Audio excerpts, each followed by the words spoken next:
దేవుడిని ఎలా అర్థం చేసుకోవాలి? ఐ థింక్ బ్యూటిఫుల్ కాన్సెప్ట్ ఇది. ఆహ్, సాధారణంగా మనందరం దేవుడిని ఒక వ్యక్తిగా చూస్తాం. For example శివుడున్నాడు.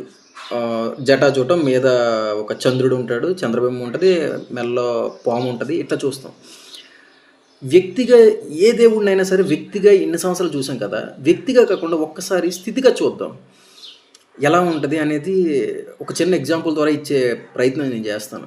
సాధారణంగా మనందరం వ్యక్తిగా చూస్తాం. సో, వ్యక్తి మాయలో ఎప్పుడూ పడకూడదని రమణ మహర్షి నుండి, రామకృష్ణ పరమహంస నుండి, ఆది శంకరాచార్యుల నుండి అందరూ చెప్తున్నారు. వ్యక్తిగా ఎప్పుడూ ఎవరిని చూడొద్దు. స్థితిగా చూడండి. అప్పుడు మీరు వాళ్ళని అర్థం చేసుకునే ధోరణి వేరే విధంగా ఉంటది అని.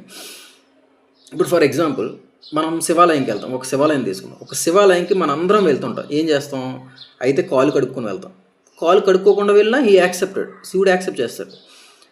మనం గంటను ఒక 3 సార్లు కొట్టు, 30 సార్లు కొట్టు, హీ యాక్సెప్టెడ్. అట్లాగే నువ్వు లోపలికి తీసుకెళ్ళి అప్పుడే తీసిన ఫ్రెష్ పాలు శివుడి నెత్తి మీద పోసినా, విరిగిపోయిన పాలు నెత్తి మీద పోసినా హీ యాక్సెప్టెడ్. నేను బాగుండాలి దేవుడా అని నువ్వు కోరుకున్నా, లోకమంతా నాశనం అయిపోవాలి, నేను మాత్రమే బాగుండాలని కోరుకున్నా హీ యాక్సెప్టెడ్.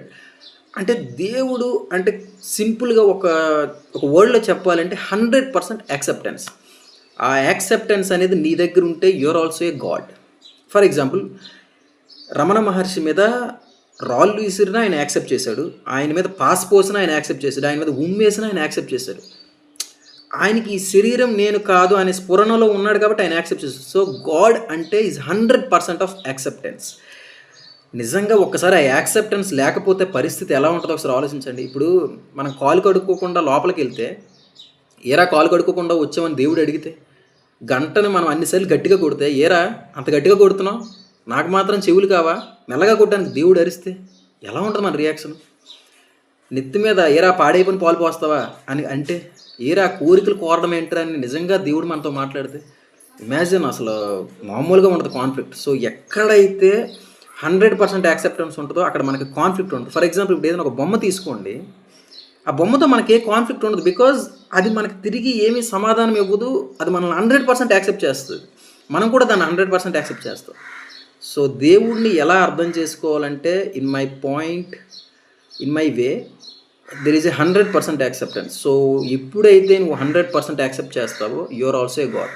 మనకి the best example Jillellamudi Amma. ఎవరో ఆవిడ్ని మీరు పిల్లల్ని కనరా అంటే, నేను కంటేనే పిల్లలా, ఈ ప్రపంచమంతా నా పిల్లలే అంది. She accepted. సో, ఈరోజు ఆవిడ దేవుడి స్థితిలోకి వెళ్ళారు. So, God means 100% acceptance. That's it.